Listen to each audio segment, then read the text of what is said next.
सभापति महोदया, मैं आपका बहुत धन्यवाद देना चाहता हूं कि आपने मुझे बजट 2024-2025 में बोलने का मुझे मौका दिया है। इस सरकार का लगातार ये 11वां बजट है। 11वें बजट के बाद भी नाउम्मीदगी दिखाई दे रही है और सरकार में है तो सरकार के लोग तो अच्छी बात करेंगे ही। न केवल नाउम्मीदगी दिखाई दे रही है बल्कि जो चेहरों पे खुशी होनी चाहिए थी सरकार बनने के बाद, वो चेहरों पे उतनी खुशी नहीं दिखाई दी।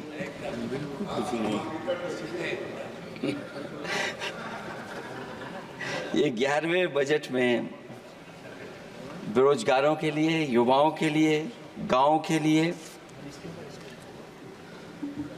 और उनकी तकलीफ परेशानी का जो मुद्दा है वो 9-2-11 दिखाई दे रहा है मुझे। महंगाई में घर चलाना, बच्चों को पढ़ाना और घर के बड़े बुजुर्गों की दवा इलाज से लेकर के महंगाई का जो सामना करना पड़ रहा है, ये बातें परिवार वाले बखूबी जानते हैं।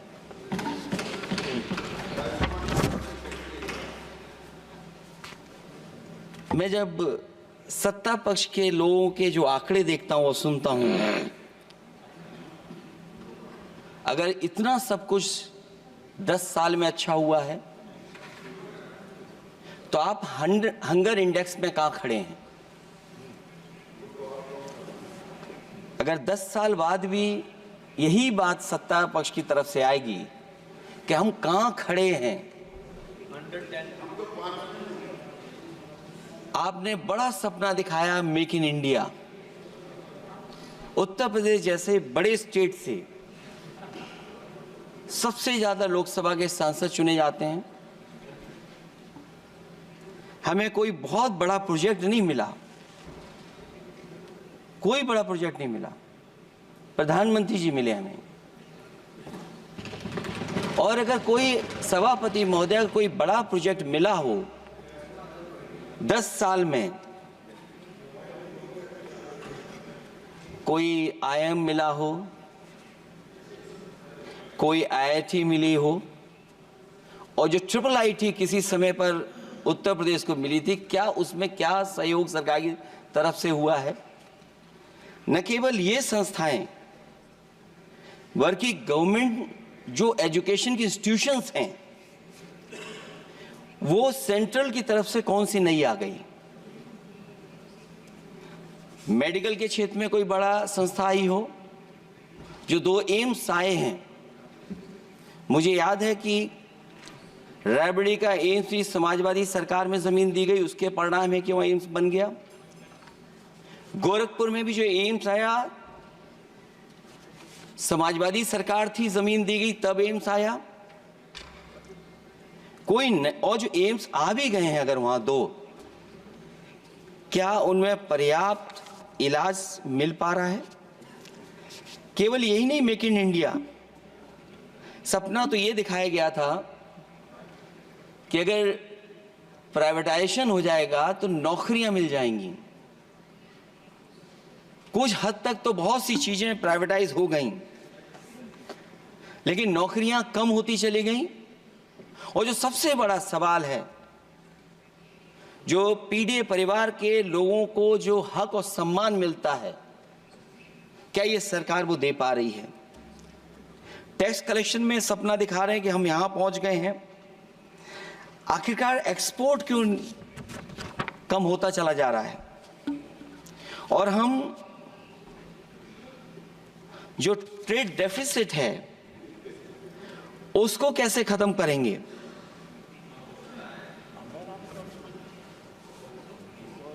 दस साल में अगर हम वहीं के वहीं खड़े हैं और कोई ऐसा कुछ न दिख रहा हो और परिणाम जो रिजल्ट आए हैं यूपी के, उसमें दिखाई दे रहा है कि आपने कितना काम किया है। सभापति महोदय, अगर ये सब कुछ अच्छा किया होता तो क्या परिणाम ऐसे आए होते? जहां हारे ही नहीं हैं आप, सीटें ही कम नहीं हुई हैं। देश के प्रधानमंत्री जी भी वोट से हारे हैं, वोट से हारे हैं। जो कभी 5 लाख तक जीतना था जिन्हें, या 10 का टारगेट बनाया था, कितने से जीते? तो कम से कम इन चीजों को तो देखें। मैं जब सुनता हूं सत्तापक्ष लोगों को तो मुझे वो लाइनें याद आ जाती कि वो झूठ बोल रहा था, बड़े सलीके से मैं एतवार न करता तो और क्या करता।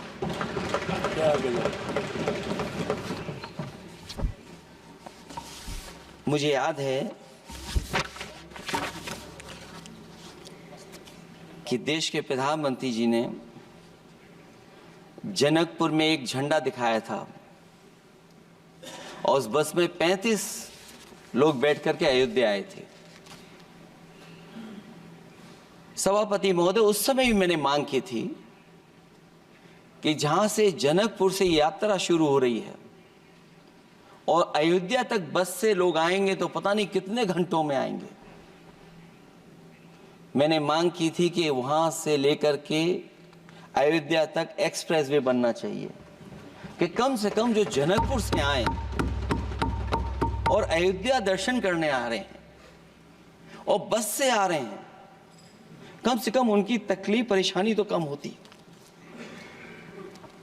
जो आप कहते हैं कि एफडीआई बहुत आया है, मैं अभी सुन रहा था, कहा कि टेलीफोन बनने लगे। टेलीफोन बन नहीं रहे हैं, मोबाइल बन नहीं रहे हैं। वो समाजवादी पार्टी के समय पर नोएडा में जो इंडस्ट्रियल पॉलिसी थी, इलेक्ट्रॉनिक पॉलिसी थी, उसके तहत आई थी। वो इंडस्ट्री जितनी आई है उस समय उस पॉलिसी के तहत आई और बन नहीं रहा है। मेक इन इंडिया नहीं हो रहा है। लेकिन जमीन किसने दी है? जमीन किसने दी थी उन लोगों को? बिना जमीन पर हवा में बना दो तो मैं आपका धन्यवाद दूंगा। उस पॉलिसी के तहत वो झूठ बोल रहा था बड़े सलीके से। आप कह रहे हैं कि एफडीआई लाए हैं हम लोग। एफडीआई, अगर पूरे देश का हम एफडीआई देखें तो उत्तर प्रदेश को कितना एफडीआई मिला है? सभापति महोदय, अगर 1% से ज्यादा भी एफडीआई उत्तर प्रदेश को मिला हो तो बताइएगा आप। जो प्रोजेक्ट डिले हो रहे हैं, जिसकी वजह से कॉस्ट ओवररन हो रही है, उसका जिम्मेदार सभापति महोदय कौन है? डबल इंजन की सरकार है। लखनऊ में भी सरकार आपकी है, दिल्ली में भी सरकार आपकी है। आखिरकार ऐसा क्यों हो रहा है? और आज ही जब सदन में सभापति महोदय हम लोग आए हैं तो एक और रेल एक्सीडेंट की खबर सुनी है। जब से ये सरकार आई है, रेल एक्सीडेंट्स और पेपर लीक में कंपटीशन चल रहा है कि कौन आगे जाएगा।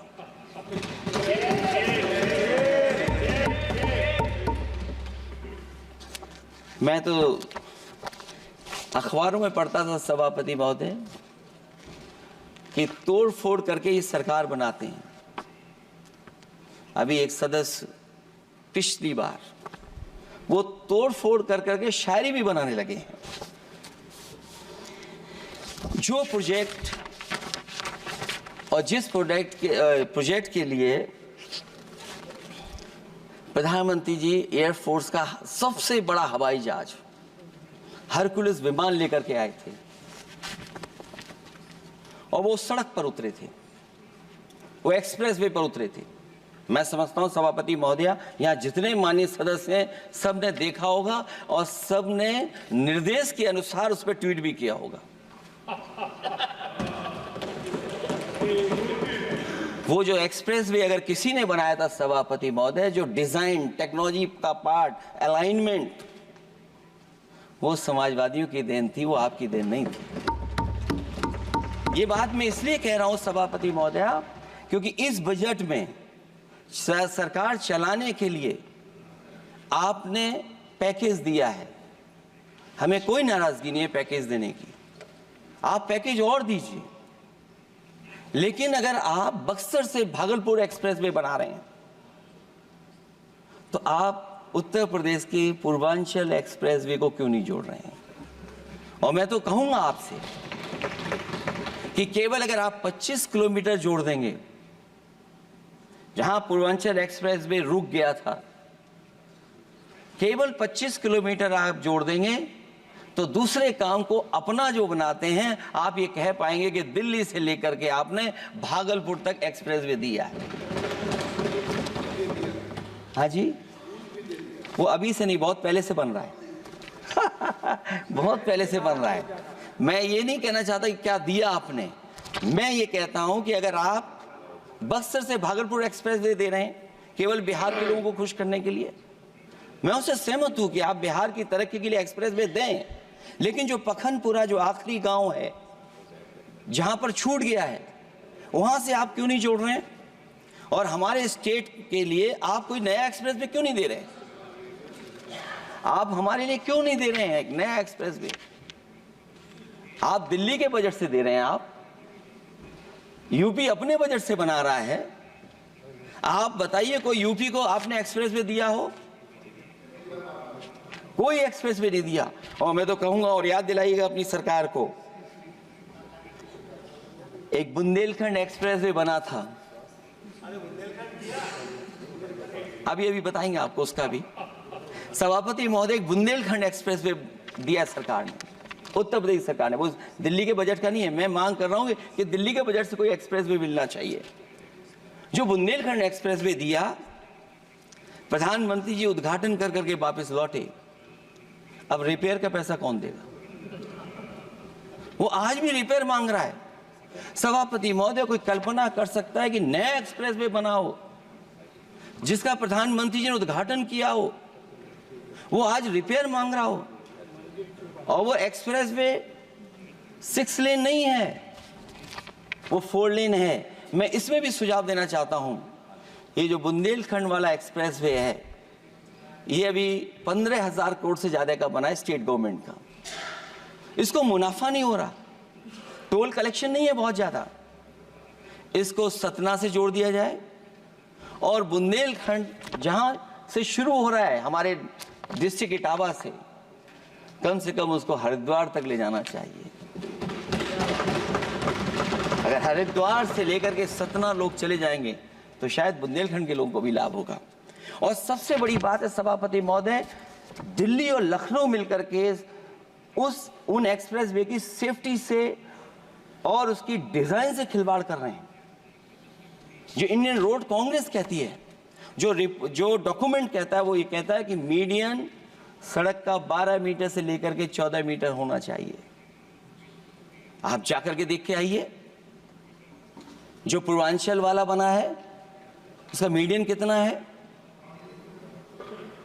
क्या भविष्य में आपने चलने वालों की सेफ्टी के साथ खिलवाड़ की है कि नहीं की है? ये आपको विचार करना पड़ेगा। जिस समय लद्दाख और चीन को लेकर के सवाल उठा था सभापति महोदय, उस समय पॉलिटिकल पार्टी से सुझाव मांगे गए थे और सुझाव ये मांगे गए थे कि आप क्या सुझाव देना चाहते हैं। तो उस समय जो सुझाव समाजवादी पार्टी ने दिया था, वो सुझाव ये था कि लिपू लेक से लेकर के आपके ग्वालियर तक 6 लेन हाईवे बनना चाहिए। कभी जरूरत पड़ने पर सीमाओं पर हमारी फौज का आना जाना जल्दी हो जाए। और मुझे याद है, जो अखबारों में मैंने पढ़ा था, सरकार ने उसको स्वीकार कर लिया था कि 6 लेन हाईवे बनेगा वो। लेकिन जब टेंडर की बात आई तो सुनने में आया कि वो 4 लेन बनने जा रहा है। और अभी जब वो काम हो रहा है, जब काम मैंने दोबारा उसको देखा तो पता लगा कि डबल लेन पेव शोल्डर बन रहा है। सोचिए, कहां 6 लेन बनाने की बात थी, आप डबल लेन पेव शोल्डर बना रहे हैं। और पता नहीं कौन उस हाईवे को डिजाइन किसने किया है डिजाइन, कि जितने भी कस्बे उसके आसपास पड़ रहे हैं, कस्बे वाले अब नाला कहां से बनाएं, घर ऊंचा करें कि सड़क को तोड़ें। बहुत सारे कस्बों को वो समस्या के संकट में डाल दिया है सरकार ने।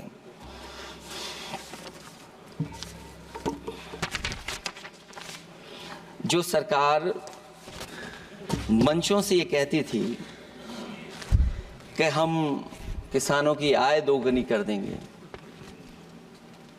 आज तो 11 साल हो गए सरकार को। किसान की आय दोगुनी हो गई क्या सरकार बताए? और अभी मैं बहुत सारे माननीय सदस्यों को जब सुनता हूं तो वो कहते हैं कि हम एमएसपी दे रहे हैं। अगर आप एमएसपी दे रहे हैं तो उसकी कानूनी गारंटी क्यों नहीं दे रहे हैं आप कानूनी गारंटी दीजिए। और फिर कई बार सुनने को मिलता है कि हॉर्टिकल्चर क्रॉप्स के लिए आप क्या कर रहे हैं, उसके एमएसपी की कब तैयारी करेंगे आप? और फिर आय दोगुनी में आप कितना देंगे किसान को? जो पिछले बार बजट में कहा गया था कि एग्रीकल्चर इंफ्रास्ट्रक्चर के लिए 1 लाख करोड़ देश को मिलेगा। अगर 1 लाख करोड़ देश को मिला होगा एग्रीकल्चर इंफ्रास्ट्रक्चर को, तो कम से कम यूपी का शेयर कुछ तो रहा होगा। सभापति महोदय, सरकार ने अगर एक भी मंडी बनाई हो तो बता दें। हाँ, ये अलग बात है कि अगर आप कोई चीज सुधारने के लिए कोई परिवर्तन कर रहे हैं, स्टोरेज के लिए किसी को पहले ही बता दे रहे हैं, वो बात अलग है। लेकिन किसान कहां जाएगा जहां उसको रेट मिलेगी? और फिर ये इस बजट में कहा जा रहा है कि हम 109 high yielding and climate resilient varieties लाएंगे। तो सभापति महोदय, हम अपने माननीय मंत्री से कहेंगे कि वो ग्लोबल वार्मिंग के लिए जो आप काम पिछले कितने वर्षों से कर रहे हैं, क्या हुआ उस ग्लोबल वार्मिंग का? COP21 में भी आप हुआ है, G20 में भी आपने आश्वासन दिया और कुछ नहीं किया। तो आपको क्या लाना पड़ रहा है? 109 high yielding and climate resilient varieties. आप मुझे बताओ किसान पर कब तक पहुंचाओगे आप? और उसको पहुंचाने के लिए आपके पास क्या इंतजाम है? और फिर दूसरे पैराग्राफ में फिर बदल जाते हैं आप। अभी आप बात कर रहे हैं रेजिलेंट वैरायटीज की और फिर आप कह रहे हैं कि हम नेचुरल फार्मिंग को बढ़ावा देंगे। सभापति महोदय, इस सरकार बताए कि रेजिलेंट क्रॉप सीड्स कब तक पहुंचा देंगे, उससे लाभ किसानों को कैसे मिलेगा? और फिर नेचुरल फार्मिंग जो अभी भी कर रहा है किसान कई जगह पर, उसके लिए क्या अलग से पैकेज है आपके पास बजट में? आपने तो केवल सभापति महोदय एक चीज सीखी है पार्ले जी बिस्किट से, महंगाई और मुनाफा। इस सरकार ने 10 साल में डीएपी की बोरी को, खाद की बोरी को छोटा कर दिया। इससे और ज्यादा छोटा मत करना आप। और आपने डीएपी, जब किसान डीएपी लेने गया तो सरकार ने कहा कि बिना नैनो यूरिया के आप नहीं मिलेगा आपको। मैं सरकार से जानना चाहता हूं कि नैनो यूरिया से क्या लाभ पहुंचा है किसानों को, ये बताइए। नैनो यूरिया से क्या लाभ पहुंचा है सरकार बताए।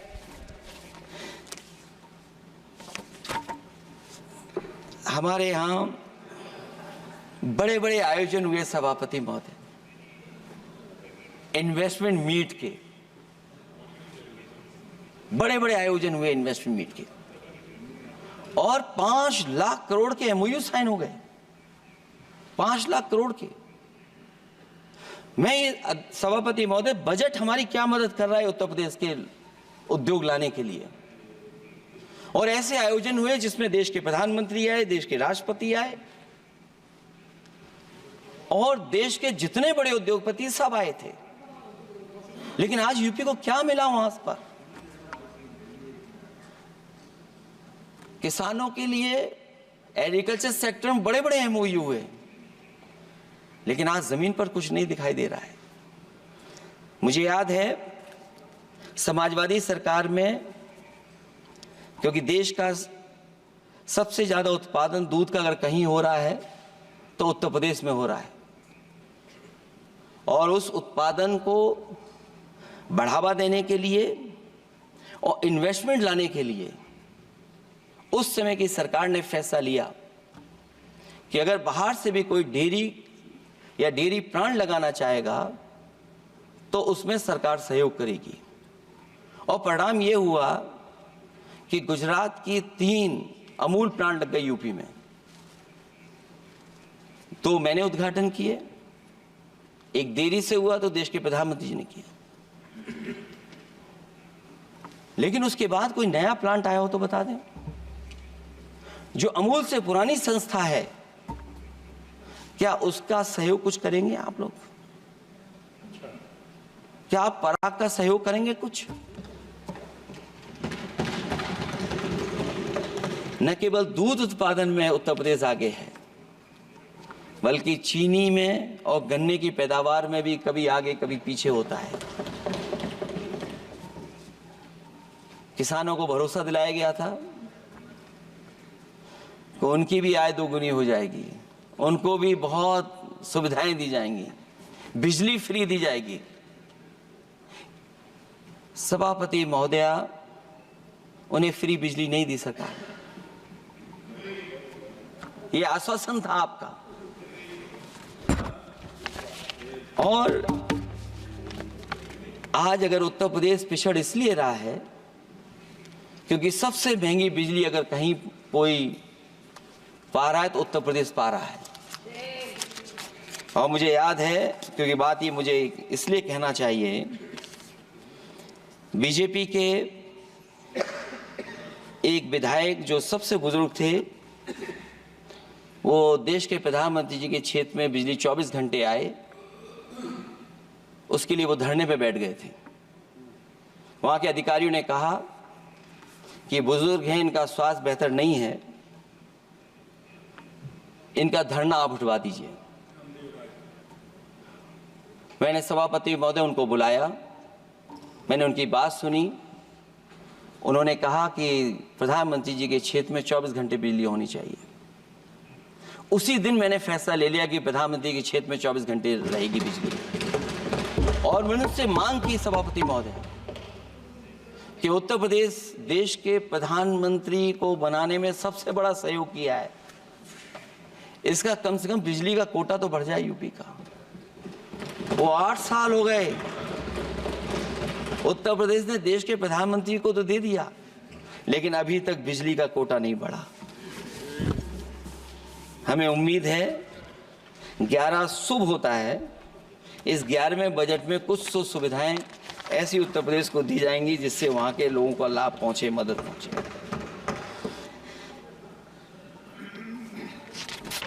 जहां किसान आत्महत्या कर रहा है,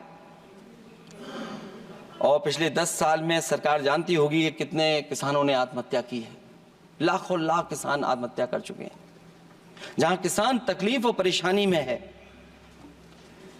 वहीं सबसे ज्यादा अगर संकट किसी चीज पर आया तो वो नौकरी पर आया है, रोजगार पे आया है। जब सरकार का बजट मैं पढ़ता हूं तो जो स्कीम्स लाई जा रही हैं उसमें, क्या ये स्कीम नौजवान को पक्की नौकरी दिलाएगी?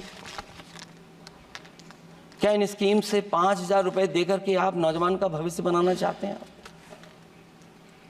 आप क्या दे रहे हैं आप? और मुझे तो ये लगता है कि जो वर्क फोर्स आप बना रहे हैं ट्रेनिंग देकर के सरकार के पैसे से, अंतोगत्वा इनको भी एक्सप्लॉइट वही लोग करेंगे, उद्योगपति। आखिरकार जब इतनी टेक्निकल, इतनी ट्रेंड फोर्स होगी, तो आप ये मुझे बताइए कि उसके भविष्य क्या होगा। अगर इतने बड़े पैमाने पे आप ट्रेनिंग करा रहे हो, सरकार का बजट उसमें खर्च हो रहा है, तो सभापति महोदय उनका भविष्य क्या होगा 5 साल के बाद? और जो अग्निवीर वाली नौकरी है, सभापति महोदया, कोई भी नौजवान जो फौज के लिए तैयारी करता है वो कभी स्वीकार नहीं कर सकता। जब पहली बार ये स्कीम आई थी अग्निवीर, उस समय बड़े बड़े उद्योगपतियों से ट्वीट कराया गया था कि अग्निवीर से अच्छी कोई योजना नहीं है, इनको हम नौकरी दे देंगे, हम अपने यहां रख लेंगे। और शायद सरकार में बैठे लोगों को ये बात याद होगी, क्योंकि सरकार खुद स्वीकार करती है स्कीम ठीक नहीं है, तभी वो अपनी अपनी सरकारों से कह रहे हैं कि अग्निवीर वाले जो लौट करके आएंगे उन्हें कोटा दीजिए, आप नौकरी दीजिए।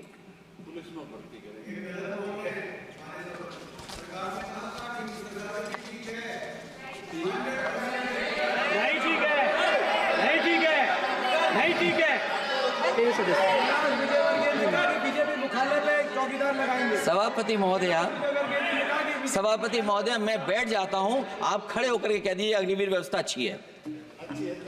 मैं इस सभा में खड़े होकर कहता हूं, उस राज्य से तो हिमाचल प्रदेश से जिसने पहला परमवीर चक्र विजेता मेजर सोमनाथ शर्मा दिए, कारगिल के युद्ध में सबसे ज्यादा शहीद होने वाले हिमाचल प्रदेश के वीर नौजवान थे।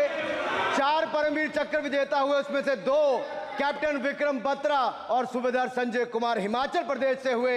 और मैं कहता हूं, जी हां, जो लंबे समय से मांग थी 1 रैंक 1 पेंशन की किसी सरकार ने पूरी नहीं की, वो नरेंद्र मोदी जी की सरकार ने यहां पर पूरी की है। और मैं एक बात और कहता हूं, अखिलेश यादव जी सुन ले, अग्निवीर में 100% एम्प्लॉयमेंट की गारंटी है और रहेगी। माननीय सदस्य साहब अपनी बात। सभापति महोदय, जो मैंने बहुत छोटा सवाल पूछा था, मैं दूसरी बात कहता हूं, अगर ये जो बात आप कह रहे हो, तो आपको जरूरत क्यों पड़ रही कि आपको उत्तर प्रदेश में और प्रदेशों में कोटा देना पड़ रहा है 10%? सभापति महोदय,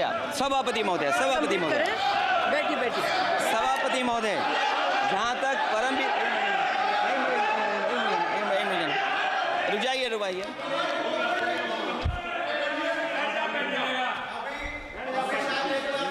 अरे सुनने दो। माननीय सदस्य आप अपनी सभापति महोदय, चैल जानते हैं आप कहाँ हैं? चैल जानते हैं आप कहाँ हैं? कभी गए हो मिलिट्री स्कूल में? मैं खुद मिलिट्री स्कूल का पढ़ा हूँ। और आप परमवीर चक्र की बात कर रहे हो, तो हम भी तमाम नाम गिना सकते हैं। माननीय सदस्य से मैं आग्रह कर रही हूँ, आपस में चर्चा न करें। माननीय सदस्य, आप बजट पर बात सभापति महोदय, ये सभापति महोदय,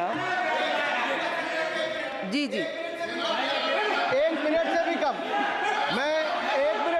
मैं आपके सामने कहना चाहता हूं, ये तो केवल मिलिट्री स्कूल गए हैं। मैं आज भी टेरिटोरियल आर्मी के 124 रेजिमेंट में कैप्टन के रैंक पे अपनी सेवाएं दे रहा हूं। अखिलेश जी, केवल ज्ञान मत बांटिए, राहुल गांधी जी के साथ बैठकर अब वहां बुलाने का झूठ बोलने की आपको आदत पड़ गई। प्लीज बैठिए, प्लीज। माननीय सदस्य से मैं आग्रह कर रही हूं, आप अपनी बजट पर चर्चा करें। सभापति महोदय, आपका समय पूरा हो गया है, मैं प्लीज कंप्लीट करिए। सभापति महोदय, मैं इसलिए नहीं कह रहा, मैं क्या बात कहना चाहता हूँ, शायद मंत्री जी नहीं रहे इसलिए तकलीफ परेशानी ज्यादा है। और आप, अरे हमारा दर्द नहीं समझोगे, हम आपका दर्द चेहरे से पढ़ते हैं। अच्छा, दर्द मैं बताता हूँ। माननीय सदस्यों से मैं आग्रह कर रही हूँ, सभापति महोदय, दर्द मैं बताता हूँ। आप बजट पर चर्चा करिए। माननीय प्लीज बजट पर चर्चा करिए। दर्द मैं बताता हूँ। देखिए, दर्द बात पहुंचेगी कि नहीं पहुंचेगी। सभापति महोदय, उत्तर प्रदेश से जब से हारे हैं तब से कोई नमस्कार नहीं कर रहा है। तकलीफ वो है आपको। कंप्लीट करिए। वो वीडियो हमने देखा है कि कोई किसी को नमस्कार नहीं कर रहा है, कोई किसी को देख नहीं रहा है। चलिए, धन्यवाद माननीय। और जो अपने आप को बहुत ताकतवर कहते थे आप अपने आप को, जिसने हराया उसको नहीं ये हटा पा रहे हैं। अब बात समझ में नहीं आई ना? माननीय जिसने हराया उसको नहीं हटा पा रहे। और अगर सभापति महोदय, अग्निवीर व्यवस्था समाजवादी लोग स्वीकार ही नहीं कर सकते। आप बजट पर पूरा अपनी बात रखिए। सभापति महोदय, अग्निवीर स्वीकार नहीं कर सकते। आप अपनी जब भी हम सत्ता में आएंगे, साल 2 साल, ये चलने वाली सरकार नहीं है, गिरने वाली सरकार है, याद रखना। माननीय सदस्य, और देखिए, आप क्यों नहीं समझ रहे हो? साइकिल हमारा चुनाव चिन्ह है, साइकिल ही आपको सरकार चलवा रही है। जिस दिन साइकिल हट गई, आप कहां बैठे मिलोगे? और दूसरे हमारे साथी हैं जो हमें लेकर के यहाँ लाए थे, माननीय हम यहाँ सदस्य से मैं छूट गए, आग्रह वो कर रही चले हूँ, गए वहाँ। कंप्लीट करिए। सभापति महोदय, मैं दो तीन बातें कहता हूँ यूपी को लेकर के मैं मांग करता हूँ। कंप्लीट करिए आप। सभापति महोदय, चंबल एक्सप्रेस वे बनना चाहिए, क्योंकि देश का सबसे बड़ा एक्सप्रेस वे जो 1 लाख करोड़ का बना है वो दिल्ली मुंबई से है, और यूपी को क्यों नहीं जोड़ रहे हैं आप? गंगा को लेकर के सब चिंतित हैं। गंगा की सफाई अभी नहीं हुई है। जो बजट गया पता नहीं कहाँ चला गया, किसी को नहीं पता। जैसे पानी बहा वैसे ही बजट भी चला गया। दूसरा, क्योंकि मंत्री जी बैठे हैं, वो जानते होंगे मंत्री जी कि देश की सबसे अच्छी लाइन सफारी बनी है इटावा में, और उस लाइन सफारी को बनाने में हम लोगों को बहुत समय लगा, क्योंकि एक लाइन सफारी, एनिमल सफारी अगर बननी हो उसको बनाने में बहुत टाइम लगता है, बहुत जगह से परमिशंस लेनी पड़ती हैं। हम लोगों को परमिशंस नहीं मिली, और क्योंकि वो प्रोजेक्ट अच्छा है, एशियाटिक लाइंस की ब्रीडिंग शुरू हो गई वहाँ पर। ये सरकार इसलिए नहीं शुरू करना चाहती है क्योंकि वो समाजवादियों ने बनाई है। पहली बार देश में एशियाटिक लाइंस पैदा हो रहे हैं। नहीं, वहाँ पर इटावा में पहली बार हो रहे हैं, और वो इसलिए नहीं शुरू कर रहे हैं। और वो शेर मैं बता दूं आपको, शेर आया था कि कोई और आया था, वो कहानी मैं नहीं पढ़ूंगा यहाँ पर, फिर मैं बोल दूंगा तो फिर कहोगे कि क्या बोल दिया मैंने, इसलिए मत बुलवाइए तो ही अच्छा है। कि कुछ तो धन्यवाद माननीय सदस्य, धन्यवाद। कुछ मत बुलवाइए मुझसे। सभापति महोदय, मैं ये कहना चाहता हूँ कि लाइन सफारी, एनिमल सफारी उस क्षेत्र की, यूपी की प्राइड है वो, कि पहली बार ब्रीडिंग सेंटर एशियाटिक वहाँ पर बन गया है। दिल्ली की सरकार और यूपी की सरकार मिलकर के उसको शुरू नहीं होने दे रही है। मुझे उम्मीद है कि उसको शुरू करवा देंगे आप। और आखिरी में मैं कहता हूँ, चलते चलते आप 2 लाइनें कहता हूँ। बुनियाद को नकार कर जो इमारतें उठाएंगे, हम भी देखते हैं वो किस मंजिल तक जाएंगे। धन्यवाद। बहुत बहुत